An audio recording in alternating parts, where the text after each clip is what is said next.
My name is Nathan Tindel, and today I will be reading the poem First Light by Chen Chen. This can be geared for middle school and high school age kids and even older. First Light. I like to say we left at first light with Chairman Mao himself chasing us in a police car, my father fighting him off with firecrackers, even though Mao was already over a decade dead, and my mother says all my father did during the Cultural Revolution was teach math, which he was not qualified to teach, and swim and sunbathe around Piano Island, a place I never read about in my American textbooks, a place everybody in the family says they took me to, and that I loved. What is it to remember nothing of what one loved? To have forgotten the faces of one first kissed? They ask me if I remember them, the aunts, the uncles, and I say, yes, it's coming back. I say, of course, when it's no, not at all. Because when I last saw them, I was 3. And the China of my first 3 years is largely make-believe, my vast, invented country. My dream before I knew the word dream. My father's martial arts films, plus a teaspoon taste of history. I like to say we left at first light. We had to. My parents had been unmasked as the famous kung fu crime-fighting couple of the southern provinces, and the Hong Kong Mafia was after us. I like to say we were helped by a handsome, mysterious northerner who turned out himself to be a kung fu master. I don't like to say I don't remember crying. No embracing at the airport, sobbing. I don't remember feeling bad leaving China. I like to say we left at first light.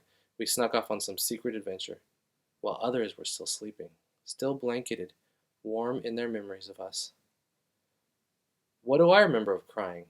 When my mother slapped me for being dirty, diseased, led astray by Western devils, a dirty, bad son, I cried, 13, already too old, too male for crying. When my father said, get out, never come back, I cried and ran, threw myself into the night. Then returned, at first light. I don't remember exactly why, or what exactly came next. One memory claims my mother rushed into the pink dawn bright to see what had happened, reaching towards me with her hands, and I wanted to say, no, don't touch me. Another memory insists the front door had simply been left unlocked, and I slipped right through, found my room, my bed, which felt somehow smaller, and fell asleep for hours before my mother, anybody, seemed to notice. I'm not certain which is the correct version, but what stays with me is the leaving, the cry, the country splintering. It's been another 5 years since my mother has seen her sisters, her own mother, who recently had a stroke, who has trouble recalling who, why. I feel awful, my mother says, not going back at once to see her, but too much is happening here. Here, she says, as though it's the most difficult, least forgivable English word. What would my mother say if she were the one writing?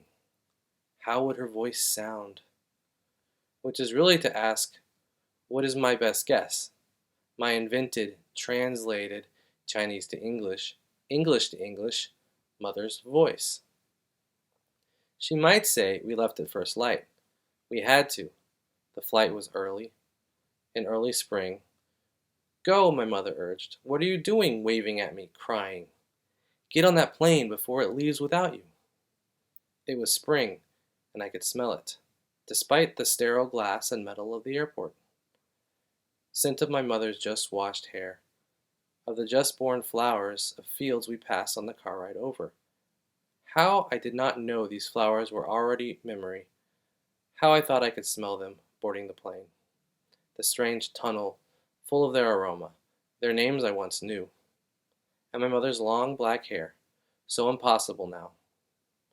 Why did I never consider how different spring could smell, feel, elsewhere? First light, last scent, lost country. First and deepest severance that should have prepared me for all others.